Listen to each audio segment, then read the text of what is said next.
শান্ত ভাইয়ের অনেক প্রিয়। আর এই নাটকটা দেখলে আপনাদের সবারই চোখের পানি দাঁড়াবে। আপনার নাটকটা পুরাপুরি দেখতেন।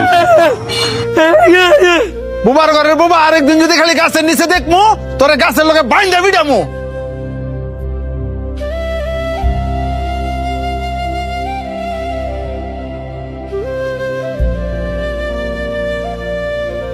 ভাই বাবা সরন্তে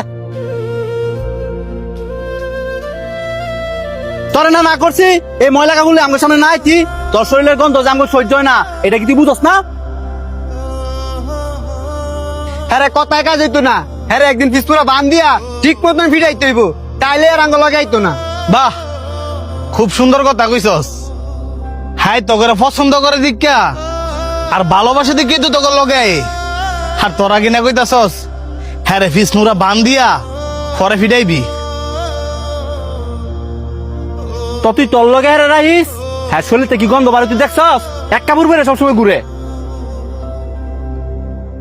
এই যে শার্টটা দেখতেছস এটা আর বাপে পড়তো, আর হ্যাঁ আর বাপে সিরা শার্টটা পরে ঘুরে। হ্যাঁ এই শার্টটা কে লেগে পরে ঘুরে? কারণ হ্যাঁ আর বাবার অনেক পরিমাণে ভালোবাসে। হ্যাঁ তো তখন মতন সামর্থ্য নাই যে চাইলে রং বেরঙের কাপড় পরে ঘুরবো। হ্যাঁ বুবা দেখা অসহায় দেখা তোরা কি আরে মানুষ মনে করস না? এই যে হ্যাঁ মনে আঘাত দিয়ে দিয়ে কথা কস, হ্যাঁ কি মনের ভিতরে কষ্ট পায় না? এই তোরা কি জানোস না হ্যাঁ মুখে কইতে না পারলো কানে সবই শুনে।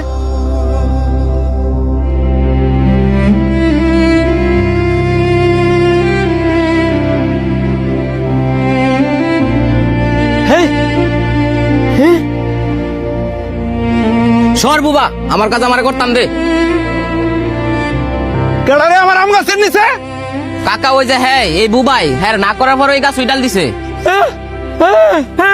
বুবা তোরে আজকে আমি খাইছি।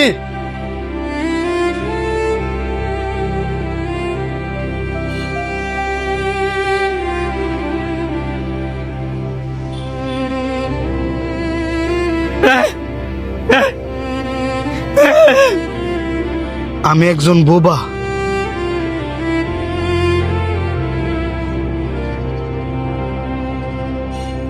আমি চাইলেও কারোর সাথে কথা বলতে পারি না।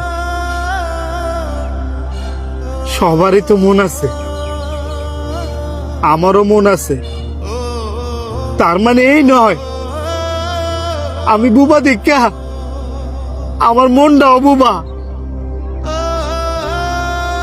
এই যে আমার মানুষ মারে বহে, আমার মনে কত